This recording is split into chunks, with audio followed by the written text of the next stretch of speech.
So my name's Michelle Levy. I'm the Assistant Director for GBCS, and today we're joined by four of our incredible graduate business alumni. We have Priyanka, Shivani, Marlon, and Nevin, and they're going to share their experience, advice, and insights to help you navigate your own career journey. So, how this event will work today is we'll have our 45-minute or so panel discussion where I'll guide our conversations with a few questions. After that, you'll have the chance to join breakout rooms and speak directly with our panelists in smaller groups. So that's how it's going to get working today. If you have any questions, you can chat them into our chat box. And I do have Marianne Nguyen, who's going to be our logistics behind the scenes. So if you need anything, you can chat her and she'll be helping out. And this event is also being recorded today. Um, so to kick things off, I'd love for each of our panelists to introduce yourself. If you could please share your name, your current title, and company that you work for, and then one word you'd use to describe your career journey so far. So let's start with Nevin first. So, hey everyone. My name is Nevin Garcia. I attended the Masters of Finance program before it was called, right, Financial Analytics. So back in 2022. And so now I'm a financial advisor with LA Pension Planners, which is an independent financial services firm helping clients be successful with their money. And if I had to describe my career journey in one word, I'll have to actually use three. It would be just the beginning. So this program, master's program, gave me a great foundation, and I feel like I'm only beginning to scratch the surface of what's possible in this field. So great to meet everyone. Nice, thank you. Let's next go to Shivani. Hi everyone, I'm Shivani. I am currently working with Dentsu Americas. Dentsu is one of the biggest marketing companies in the world. If you haven't heard of it, it's pretty awesome. um, and I was in the MSMA cohort. I think I would describe my career so far as a roller coaster because I think a lot of people have a very linear path, straight uphill kind of career path. But for me, it's been a lot of ups and downs, kind of going all over the place. Um, like a lot of nerves and then a lot of thrill as well at times. So I think roller coaster kind of sums it up. Definitely. And yeah, most people's careers are not linear. So you're safe there for sure. Up next, we'll go to Marlon. Hello, guys. My name is Marlon Uceda. I am currently the lead analyst for Hyundai Mobis. I graduated from my online MBA in 2023. I could describe my career with the word evolving.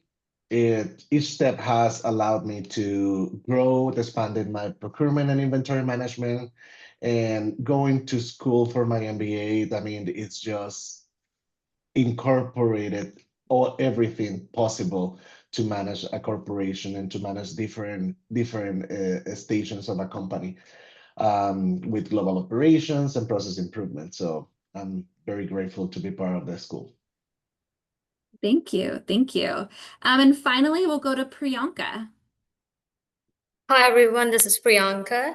I've done my master's in information systems at Cal State Long Beach, and currently I'm working as a technical project manager at FPM, which recently got acquired by Lowe's. So it's Lowe's now. So that's a big milestone that we achieved recently. And yeah, the one thing that I would describe my career as a huge transitional jump, I would say, because I started my career as a software engineer, just like everyone. And then after I did my master's in information systems, I got a lot of opportunities to work as project manager, which is working with the software engineers. So yeah, I would say it's like a great achievement for me. Yep. Thank you. Thank you everyone for your introductions and your one-word career summaries. It really does show just how diverse everyone's experience has been so far and continues to be. As Nevin said, it's just the beginning, even no matter where you're at in your career. Um, so I'm going to get more into our pointed questions. Next, we're going to talk about the skills that matter most today. You all are in different industry, different job functions, but just wondering a little bit, what are the key skills or competencies do you think are most valuable in your field right now? So I'll go to Priyanka first. Yep, absolutely. When it comes to project management, there's like a wide range of technical aspects and non-technical aspects that you can like focus on. Firstly, I would say it is communication, always be on point, make the clear description of what your requirements are so that the business and the stakeholders understand. Because being a project manager is acting like a bridge between the business and the engineers. So you gotta translate and, do the technical stuff. That is one important thing. And also know your strength. For example, when I started my career as a project manager, though I didn't have any experience in artificial intelligence, when I used to give interviews, I used to like focus saying that okay, my interest lies in AI, so I would like really love to be a part of AI. When I started my career at FBM, we didn't have any AI projects, but when they started doing AI projects more, they like remembered that okay, Priyanka wanted to focus more on AI. So all the AI projects, I was a PM, and it was a great opportunity. So make sure you communicate your likes and dislikes as well, so that you can excel in that stream of your career. So I would say communication, and always have your mindset agile. Everything is changing now. Not one project is constant. They keep like adding a lot of scope to every project. So be in that agile mode always, so that you can like be compatible, and yeah, that makes better. Definitely. I feel like especially with AI, not that you have to, be an expert, but you definitely have to know how to use it and, like you said, be agile to it because AI might not take your job, but the person who is using AI may take, that's what, I've heard with Yes, AI. So absolutely. definitely. So Shivani, what are the skills that matter most in your field right now, or you feel like are very important for students to build? Mm-hmm. Yeah, so I'll just like build on, what has already been said. Like I think the biggest thing is adaptability, first and foremost, because like we all just said, like things are changing so much. I think things are changing more rapidly than maybe ever before. And I think that is across industries, but in marketing, I cannot even begin to explain how fast things are changing. I was at a marketing company before where I am right now. Both of them are very different types of marketing companies, but both are going through a lot of changes. Like AI is not just changing the way that we do our work, but also the way we actually like may reach out to people. Like in the sense that like everything is changing with how people actually search. Like, people want to use ChatGPT to search now. They're not necessarily going to Google, right? So that is a marketing thing as well. So like it's just rapidly changing in so many ways. So adaptability is key. And then on the lines of that, like be a fast learner. That is just something that is going to be a really good skill. And the people who aren't either fast learners or are resistant to change, I've noticed them struggle a little bit more. So like that's going to be something that's, if you are adaptable, that's going to be really helpful right now. And the other thing I would say is like um your soft skills, and like Priyanka mentioned communication, but like I would go beyond that and say like empathy and just like soft skills in general. All soft skills are something that AI can't do right now, and like you have that. That's the human aspect. So lean on that, because as an analyst, like it's not as impressive now to say that you can code, because AI can do that, right? So, and so many things, like even like the data visualization softwares, everything is changing. So it's just like what you can lean on is these soft skills right now. So like that is something I want to emphasize a lot. Right? Yeah. Even though you're in a technical field, the soft skills still matter in building those up. And that's why we're doing all those presentations and group projects and things of that nature to work on those soft skills. So great. Marlon, what are the skills that you see in your field right now that students should be building up? For example, in supply chain and procurement, I think the most valuable skills right now are data analytics and cross-functional collaborations. Also, something that I see is that data-driven decision making. It is very important to have good forecasting and to be involved with what are the market trends so you can make really good decisions and try to change it on time so we can be prepared for the future, right? Other things that I see very important in my field is, of course, the technical skills.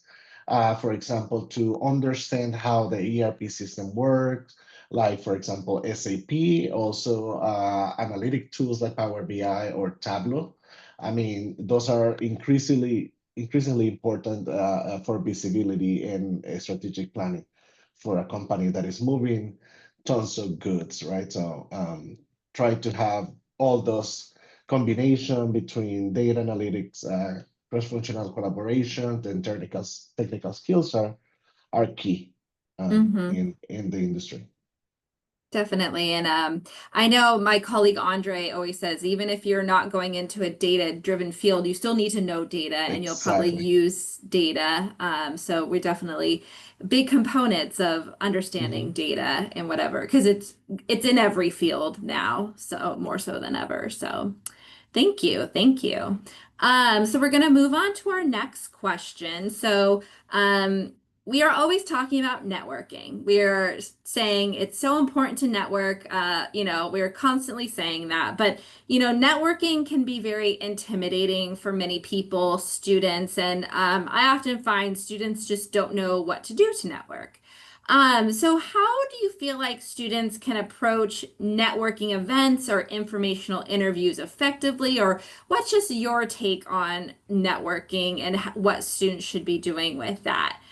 So let's start with Nevin. What's your networking tips, or how do you feel like students can approach networking events or informational interviews?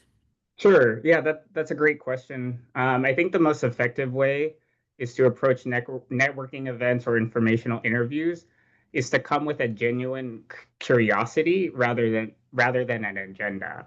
So instead of focusing on what you can get out of the conversation, focus on learning about the other person's path, how they got to where they are, what do they enjoy about their work, and any advice that they may have for someone starting out.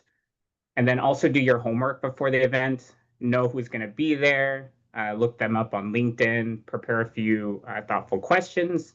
It shows that you respect their time and that you're serious about building relationships. And then another tip is to attend a mix of networking events. So go to the ones that align with your interests, but also try stepping outside of your usual circles. Sometimes the most unexpected events can actually spark new interests, ideas, or connections that lead to opportunities you wouldn't have found otherwise. And Mm-hmm. then finally, follow up, a short thank you note or message after a conversation goes a long way. Networking is really about staying connected and building long-term relationships, not just collecting contracts. Yeah, no, I think that's really good advice that I think people think like, oh, I went to an event and only talked to one person. I'm like, that's great, build that relationships. It's not about just passing out your business cards to everyone. And also, I always say people like to talk about themselves. And if you just come with questions, like people generally want to talk about themselves. So definitely great advice there for networking. Priyanka, what's your take on networking and how students can go about it effectively? Yeah, I completely agree with Nevin. It's always important to form connections, but being very generic with your messages, it's not going to make any good. For example, take me. If someone sends me, "Oh, can you tell me about your roles and responsibilities?" I mean, I do it every day. I don't want to like dictate that to someone. But if someone asks me like an interesting question, for example, "Okay, you've moved from software engineering to product management. How'd you do that? What's your course? What's your like journey throughout the process?" I would be more interested if something's like more personal and that really wanted to like let them know. so that helps their career growth. So instead of like sending generic messages or ChatGPT prompts to everyone, just try and like do your research on that person and come up with questions that you can ask them. Be more specific rather than generic. That would like really make an impact. You'll definitely get responses if you are like more specific. And yeah, focus on doing your research before sending a message to that person. Also, it's more important that instead of like sending thousands of invites to people, just pick 5 or 6 and make an impact with that. Don't make it too obvious that you're like looking for a referral or something from their company. Don't make it so obvious that they know that it's referrals. Instead of that, just give them a chance, that they understand that okay, this person is really curious and maybe I should give him a chance. Make them realize that feeling instead of just making it too obvious. So yeah, it's really important to focus on what is going to happen, in like focus on what needs to happen rather than like what you want. Mm-hmm.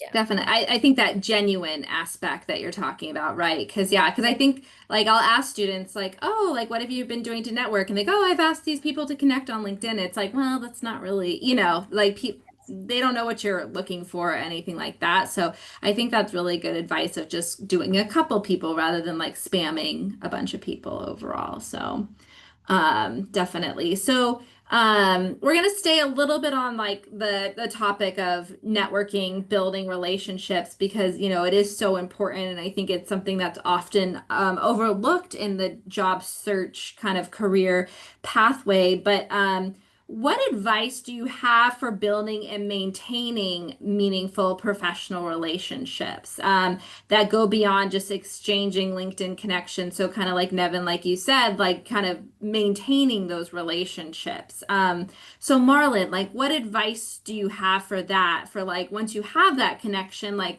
how can you build upon it?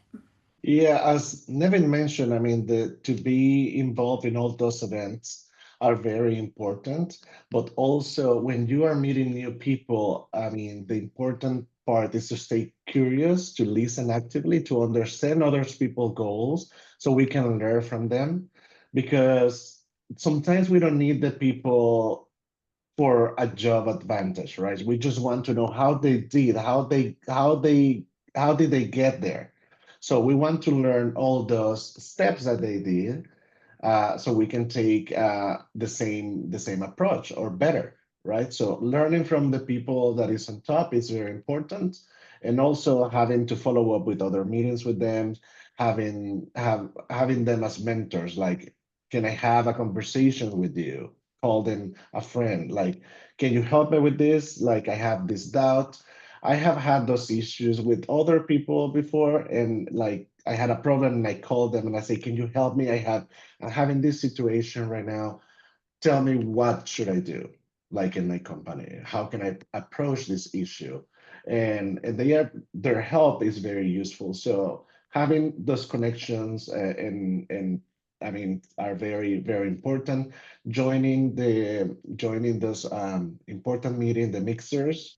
And other schools are they have very strong um, mixers and networking. It's something that we should work, and we are working. I am part of the advisory board, and we try to engage with the students. This is a free tool for you guys. It's necessary to be part of the mixers and join the networking. Definitely, definitely. So taking advantage of opportunities overall. And I think you bring up a good point too of like asking people for help, right? Like that's an immediate kind of ask that, they can provide some sort of support for you and it keeps you in contact with people. Nevin, what advice do you have for just like, you've met someone now, how do you maintain that relationship and build upon it? Yeah, sure. So as Marlon mentioned, one thing, right, is to ask for feedback or help. So both in formal and informal settings. So this does show like you're eager to learn and grow, and it often deepens the connection with a person. And like I mentioned before, authenticity and then more consistency. So it's not just about reaching out when you do need something, it's more about staying genuinely interested in people's journey and finding ways to add value where you can. So simple things, right? Checking in once in a while, sharing an article opportunity that might be relevant to them, or congratulating them on a milestone like on LinkedIn can really strengthen a connection over time. And then, again, another great way to build risk is just to get involved beyond your usual circle. So if you're working currently, you want to probably can volunteer for projects or events that might be outside your day to day or your comfort zone. And it's a great way to meet people with different perspectives and skill sets. And then also just don't be afraid to ask for mentorship, right? I know sometimes there's formal mentorships with a company, but it could also just be informal too. Sometimes just reaching out to someone you admire, asking for a quick conversation. Most of us are happy to share our experiences if you approach them or us with a genuine curiosity, like I mentioned before, and respect for their time. Yeah, I think you bring up good advice about like congratulating someone on LinkedIn or saying happy birthday or things like that. I have a past coworker who's really good at this, and he schedules times on his calendar to like follow up with people. So, it's something I feel like students and myself even, you think networking when you're trying to get a job, but you should always be networking, right? Like even if you're in a job, because you don't know what's going to come next. And it's just something that, I always say like networking is like a piggy bank. You have to put in money before you're able to take out money. So you gotta put that money in. So definitely great advice there. So moving beyond networking, we're going to talk a little bit about applying for jobs, as a lot of students are in the process of applying for jobs or will be applying for jobs. So when you're applying for jobs, what strategies did you use to stand out amongst the other applicants? So, Priyanka, what strategies did you particularly use to stand out amongst everyone else that you were applying against? Yeah, with the current market conditions, there's a lot of competitions and there's very less opportunity. So you have to like stay on the table, always keep your focus on. I would say to like stand out, always make sure you tell a story of what kind of results you've driven with the kind of work that you've done, instead of just saying like, okay, I did this, okay, I did that. Instead of saying just what you did, make sure you show the impact that you created with the work you've done. That is really important. And also focus on always like updating your LinkedIn, your GitHub projects, or your coding projects. Always like whatever achievement it is, even if it's a small project that you did in a classroom, always make sure to like portray that on your LinkedIn profile so that people will notice, okay, this person has done this kind of project. Maybe that we can use this in a company. They can like maybe long term they can try, approach you with that kind of information that they found on LinkedIn about you. So just like try and do that. And I would say always restrict yourself from using just one resume. Tailor your resume depending on the application that you're putting. Sometimes you might go for like a network engineering. Sometimes you might go for like a security engineering. So you got to change your application resume according to the application. Try to tailor it in a way that it looks more like customized than generic. So make sure to like focus more on customizing and tailoring your resumes depending on each and every job application that you put in. And yeah, definitely focus on telling your stories through your work. That would make a great impact, I would say. Yeah, definitely. Definitely customization with applicant tracking systems, ATS. A plug for current students, we do have Job Scan to kind of help you with that. And yeah, just giving like results, right? And showcasing all the projects that you've done and even things outside of that. I had a past student that said a recruiter told her the fact that she was on the PTA really stood out to him. So it's again, you don't know those things that are gonna like stand out to people overall. So thank you for that.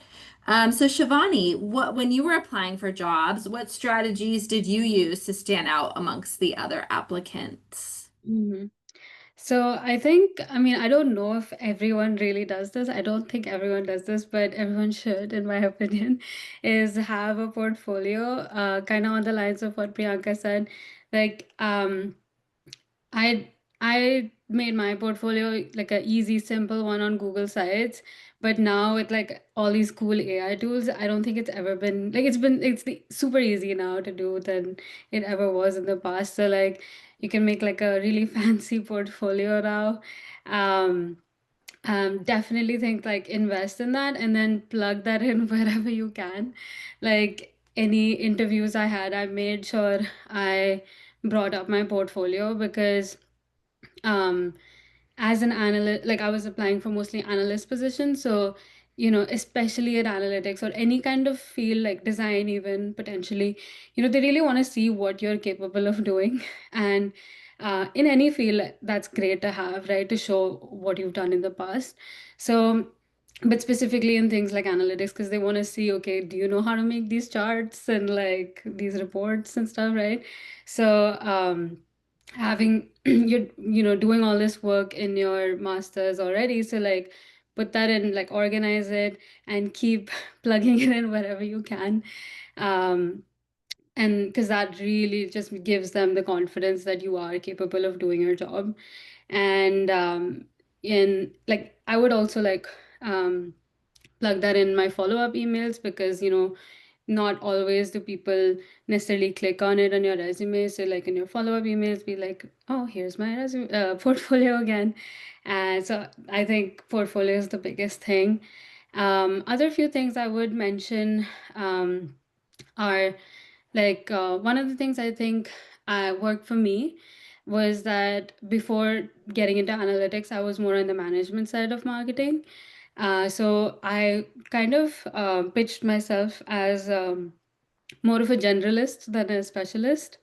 And big thing to whatever your background is, whether you're an engineer or like you're in management or anything, like make sure you're like leveraging all of that and making like a cohesive story of your background. And so like I would be like, oh, like I know how to do this, but I've also learned how to do that. So I'm able to like bridge those gaps. And that's what a generalist is able to do very well. So, and that's like authentic to who I am. I definitely feel like I'm more of a generalist than a specialist. So I think that was something I realized is more unique and can potentially make me stand out. Some people won't like it, but some people will like it. So that was a little bit of a bold risk, I think. But I think that was more authentic to me. So I did that. And I think another thing I would do is be very specific in my gratitude during the interview or during a informational interview or like job interview or follow-up email by specifically like um remind like saying things like, oh, like in genuine things, like if someone was a very nice interviewer, I would be like, oh, you were so like warm and like I really appreciated that, because I did. But to say that, like, I think that helps make a stronger connection with people. And ultimately, recruiters, anyone, they're people, right? And you want to connect with them. So those are the things I think helped me. And one last thing, I know I'm going on a long time, but I think as an analyst, especially, I emphasize this a lot, is like empathy and EQ. That is my thing in general, but like I'm always talking about it. But I think that really sets you apart. If that is a strength of yours, definitely highlight that. I have had multiple recruiters tell me that, oh, wow, that's uncommon for a technical role. Like, that's so important. And hearing that feedback, not just like sometimes I would see it that that would be impressive for the other person, but then to actually hear that, like, oh, that actually is not common and that sets you apart in a technical role. So, those would be my big words of wisdom there. Yeah, no, that's all great advice and can't stress enough. A portfolio can help you stand out amongst other people that don't have it. Sending a thank you note goes a really long way. You think that most people send thank you notes, but they don't. And I always say like that's not going to get you the job per se, but if they're deciding between you and someone else and you send a thank you note, like that's going to bode well for you overall. So, yeah, and definitely again going back to those soft skills, especially like in analytics or technical roles overall. So, great advice from everyone so far. So let's talk a little bit about resumes and LinkedIn profiles because you can't talk about career without that. So Nevin and Shivani, I'm sure you've been on hiring panels or have looked at people's like LinkedIn and resumes. And from your perspective, what really makes a candidate kind of stand out with their resume and their LinkedIn profile? So Nevin, I'll go to you first. Yeah, so good question. So what really makes, a resume or LinkedIn stand out from my point of view is, right, clarity and personality. So you want it to be easy to read, but you also want to reflect who you are and what drives you. And then, speaking with a resume, as Priyanka mentioned, is to highlight your impact and not just your responsibilities. So, and then keep it clean, concise, and yeah, that result oriented. So use numbers or examples where you can of like what you accomplish. And then also choose a format that's both functional and unique. Again, as Priyanka said, something professional but not overly common. I think a well-designed layout can help you stand out while keeping focus on your experience and skills. And then for LinkedIn, I would just let your story come out. A strong summary section explaining like why you're passionate about what you do can really make you memorable. And of course, stay active, right? Comment, share, engage with other content. It shows that you're invested in the field and helps keep your name at the top of mind. And then again, yeah, just share a little bit about your personal life or experiences on LinkedIn, not just professional updates. So if it's whether something you've learned from a challenge, right, a hobby you enjoyed, a moment of reflection, these types of posts help connect better with you on a human level. And then it just shows that authenticity. And, in today's world, people just want to work with professionals they can relate to. And I feel like a common thread I've been hearing is just like that storytelling aspect too, right? Being able to communicate who you are, the skills you have, what your story is, both on your resume, your LinkedIn, in interviews, like all of that is really important and just something, you have to reflect on, right? Because that's just not going to come to you off the top of your head or whatnot. So. Yeah, and just something to add to, I think, again, right, as a financial advisor, I could post things about, hey, you should do this, you should do this, you should do this. Limited number of impressions. But when I repost this panel saying I'm excited to talk with students here, I got so many likes. So again, it's just being able to show yourself and not even relating to your industry at all resonates with a lot of people. Yeah, that human connection or whatnot. I feel like all of those things really resonate on LinkedIn and in life too. So Shivani, anything for resumes and LinkedIn's that you feel like have helped people stand out? Mm-hmm. Yeah, so I couldn't agree more with you, Nevin. I would say almost the exact same thing. Few little things to add, I would say, with your resume. I think people are very lazy with reading resumes, and I would put myself in that bucket too. I think the biggest thing is like having bolding the important things on your resume. I genuinely think that that's what people are going to read and they're going to skim through your resume. So that's a little hack that really gets the point across about your wins and makes it easier for the person to read your resume. So I would do that. And then on LinkedIn, I couldn't agree more. Again, like I think not enough people do this. Um, very People are very focused on just talking about the professional life on LinkedIn, and you don't hear anything about their personal life, their personal interests, who they are. So I think the thing that, at least for me, I was like, I actually want to show who I am, because I'm guessing that a recruiter and interviewer, they're going to see my profile. Not everyone does, but I'm sure most of them do. And it's just gonna let them know who I am on a snapshot level. And like, and they'll, if it's not a good match, like, you don't really want it either, right? So like, you want to attract the right people, you want to attract the right recruiters, you want to, so like, sharing more about who you are and what you're looking for, what your values are, things like that. I mean, just spend some time on your introduction on your LinkedIn is what at least I personally think I would do. And like, hiring people, like, I think people, it's always a risk, like, people don't know who they're hiring, and it mitigates that risk if they feel like they know you a little bit. So I think that is like another aspect of why just, sharing who you are helps. And what Nevin was saying, like, posting, I think people are not very, most people don't post on LinkedIn, but whatever little posting you can do, I think it helps get more recruiters in your inbox for sure. Like, anytime I am posting, I think there are more recruiters reaching out to me than if I'm not posting. So yeah, that's all I would say here. Yeah, definitely. It's good that you talk about fit, right? Like, it's really important in a company. And I know in this job market, it seems hard that, you're interviewing them as much as they're interviewing you and things like that. But it's just something important to think about. And again, a plug for current students. GBCS is here to help review your resumes, cover letters, LinkedIn profiles, so we can help you with that personal touch overall. Marianne can put our email in the chat function if everyone doesn't have it already, and you can just email us for that. Um, so speaking of fit, that does kind of come up to interviews, and we all know interviews can be stressful.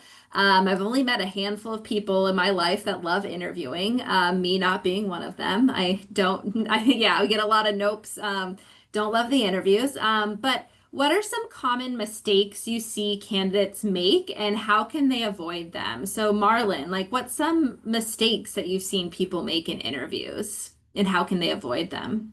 So I think one of the mistakes is not researching the company that you are applying for. You need to understand what they are as a company, the values and the initiatives, something that really matters to you, right? Like what are they doing for the world, not just for profit, right? Those are things that we value a lot. The other thing is how to keep yourself genuine, like the conversation and the responses. I mean, with good talking points, not just like a robot, right? It's like having more like a conversation and talk, right? Like imagine like you're having a coffee with a friend and asking those questions. Like your friend, for example, if you have a regular friend, that friend doesn't know what you do in your company, right? But if you explain and say, I do this, so imagine like you are explaining to a friend the things that you do. So to keep the host entertained, right? The other things, I mean, we need to focus on the outcomes, not just on the responsibilities. And sometimes we just focus on like do this, but we don't say much about, okay, these are the benefits out of everything that I was doing. Other thing, I mean, how to align the experience with the role is like how can I bring value to your new role, even if you're changing to a different position, different type of job. For example, you want to switch from procurement to sales. It's totally different, but of course, what value can you bring? Like I'm a good forecaster if I am in procurement. I can help you with the sales because I know how the supply work, right? So that is important. Other thing that I do, and I think it's very important for everybody, even if you're not looking for a job, try to interview once a year at least. It's like try to apply just to have a conversation with someone how it will look like a new way to interview, because everything is changing so fast. Like if you are in a job for 5 years, you don't even know how to interview anymore, right? So just Mm. every year try to pretend, apply for a job just to see how it goes, even though you don't need that job, you're good with your current job. But I think it's very important to do that too. I think that's really good advice. Because yeah, if you haven't interviewed in 5 years, you're gonna be so Hmm. rusty and Yeah, yeah, just to kind of get the nerves going a bit for a little bit. So yeah. definitely. So Shivani, what common mistakes do you see candidates make when they interviewed and how can they avoid them? Mhm. Yeah, so it's been a while since I've interviewed people, but I definitely learned a lot from seeing interviews. Is that one of the biggest things is like you definitely don't want to oversell yourself, but you don't want to undersell yourself. And like underselling is way worse than overselling, is what I found. And there are people who I knew who I interviewed. So I knew their background and I knew things about them. And they just did not like they did not showcase that in the interview because they were nervous or whatever. So or like they just didn't think of the moment to plug it in. So they actually undersold themselves, and that's like seeing that I was like, oh, you definitely don't want to do that because these are things you have done, and like you should stand proudly on and definitely showcase that in the chance that you get. So um on that line I would definitely say like right before your interview, like just recall your wins from your past, like have a list of maybe your wins, or like just read your resume if your resume encompasses all of that.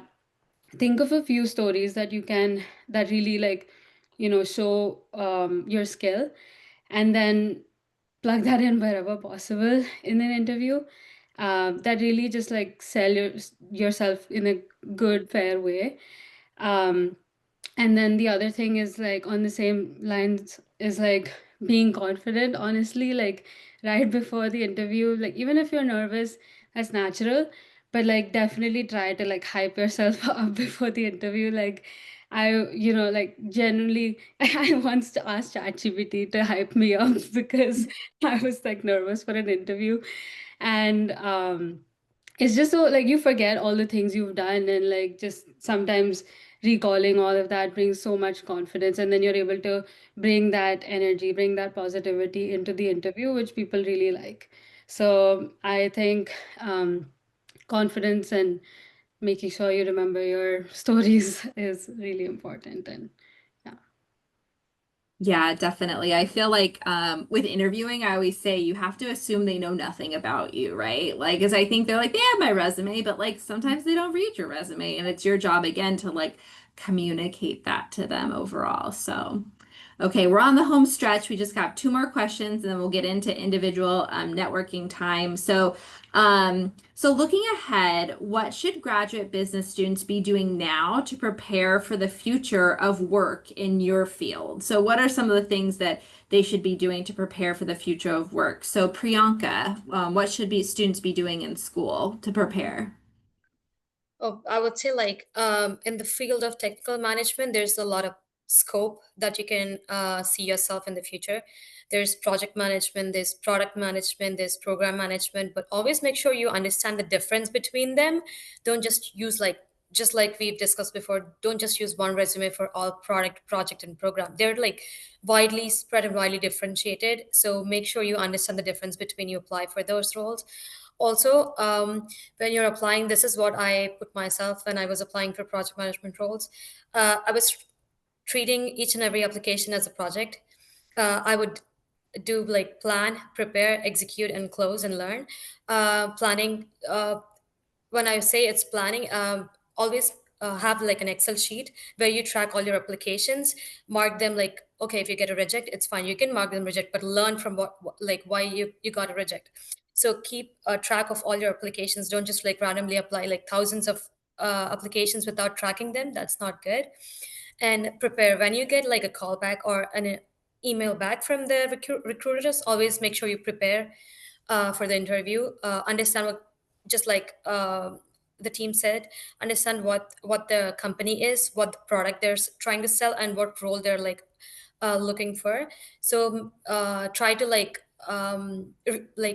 understand that, like, put yourself in that shoe, like put yourself in that position, and give them the answers that they would want you to do, and like make them understand that you're like really fit for the role. Yeah, that's execution. And then when like closing, always try to learn. If you get the job, that's well and good. Learn from what you like succeeded in that kind of position.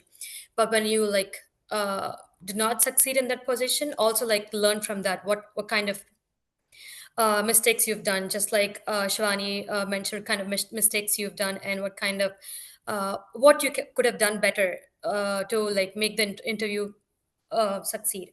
So always keep track of that. Excel sheet really works. That's what made me like um, helped me. Also, like, yeah, just like we mentioned before, LinkedIn profiles really portray a lot of information about you. I don't know if you would believe me or not. I've worked for Glidewell before FBM, which is Lois. Both FBM and Glidewell, both the interviews or calls that I've got were the recruiters that reached out me via LinkedIn. I haven't applied to those jobs. They just like saw my profile, they liked it, and they approached me. After like having the interview, that's when I applied for the role. So always keep clean, and just like we said, showcase your story in the profile. That will attract a lot of recruiters. Yeah. Definitely. That's awesome. That's the best way to get a job is when you're not even looking for one. So, Marlon, what can graduate students be doing now to prepare for future of work in your field? So I think they should be developing like a strong analytical foundation, technical efficiency, and strategic thinking to prepare for the future. Especially, I mean, it doesn't matter what area of a company you want to work. It could be operation, it could be marketing, it could be sale. You have to have like some data analytic knowledge. Like it can be basic or it could be very advanced, but to know some of the things that I have seen with other people is like the basic of Excel, Microsoft Excel, that we need to know how that works, right? Everybody's using it. So that is important, especially. And the other thing is that the soft skills that we were talking before, it's how to interact with the people, how to collaborate, how to communicate, how to do the networking. You will be in companies that the cross-functional collaboration is key. You will always collaborate with someone else. So to make sure that we have a good communication and to have like the support with the people and also support other people that it's coming to the company. It's very important. Definitely, definitely. Good advice there. Nevin, what should graduate students be doing now to prepare for the future of work in your field? Yeah, so I think to prepare for future work in like more so the financial services industry within the finance industry is to focus on adaptability and people skills. So, our industry or my industry is always evolving. So we know we talked about this with AI and sort earlier, but new technology and regulations on how to, and to how clients want to react or interact. It's important. So understanding those new technologies and to be open to learning and change is key. So that really comes from like a discipline of continuous learning. So I believe you all have that trait because you're all getting your master's degree. So don't lose that, right? The pace of change is faster than ever. And then the more comfortable you get with new tools and innovations, the more value you can bring to any organization or clients that you work with. And then at the same time, in my industry, the human side of finance will always matter. So it goes back to that building trust, communicating clearly, and understanding people's goals and skills that technology cannot replace. Definitely. And it's so interesting because you all are in different fields and industries, but there's so many common threads that you all have talked about. So that's just really interesting overall. And just again, the importance of it. So on my last question, we're just going to wrap up this main discussion and then we'll get into more of the individual networking, which hopefully everyone takes advantage of because we just talked about how important networking is and building relationships. Just wrapping up very briefly, what's the best piece of career advice that you have ever received? So Marlon, what's the best, briefly, just the best piece of career advice that you've received? to be adaptable and never stop learning. Like you be curious and always like try to learn more from other people, be getting involved with other departments. Like what can I do? Like, can I help in this department? I would like to learn more. You can tell your boss, I would like to learn a little bit more about how, for example, in my case, I am more in operations, but I'm always getting involved with sales because I want to know how they're doing, how they are telling the customers the availability of the products when I am managing the availability. Those, to make a connection with it, it's very important to be adaptable and never stop learning and trying to cross function and help other people. Yes, definitely. Priyanka, what's the best piece of career advice that you've ever received? Take the risk. That's what I did, and I've succeeded. Sometimes it can be like really hard with the kind of market that we're in right now, but always try to see yourself in a risky position than being in your comfort zone. Step out of the comfort zone, take all the risks that you can. I promise that you'll succeed. That's what I did. I moved out of the comfort zone of coding, sitting in a table and like sticking to one computer. And now that I work with a lot large scale projects, I interact with different kinds of groups and teams, collaborating with them. So it's more widely spread, the kind of work that I do. So take the risks when you can. Step out the comfort zone. That's what I would suggest. That's what I got, and that's what I would recommend everyone. Great, thank you. Nevin, what's the best career advice that you've received? Yeah, so for me, it was focus on progress, not perfection. So I learned that, growth takes time and that every experience, even to challenges, teaches you something valuable. So you can always learn from non-successes and even failure. So, I before I got into masters in finance, I was in the maritime industry. Fortunately, got laid off. But what might view that as a setback actually turned out to be one of the best opportunities for me because it pushed me to explore new paths. That ultimately led me to where I am today. And then, yeah, just being able to learn and improve a little every day goes a long way. Definitely. And Shivani, what's the best piece of career advice that you've received? So I would say two things. One is know your worth. I think if you've been invited to an interview, especially, there's a reason for that.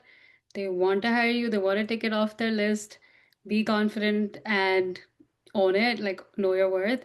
And then two, get very, very clear on your values and make decisions based on that. I think that's like something that is so simple, yet has been so game changing for me. There's a lot of confusion on like what you can do out there, and just kind of funneling it out based on your values is just makes things a lot more easier, and I think just brings you a lot more career fulfillment but also like personal fulfillment. So that's been really helpful for me. Great. Well, thank you again to everyone for joining us and for our panelists for sharing your experience and advice. Such great advice. So we really do appreciate your time, and I'm proud to have you as alumni from our program. So now we're going to move into our breakout session. But before we do, there's a link in the chat to our evaluation. If you can, please take 1 minute to fill this out as it helps us with future planning. I'll give you a moment while our panelists take a quick break, real quick. But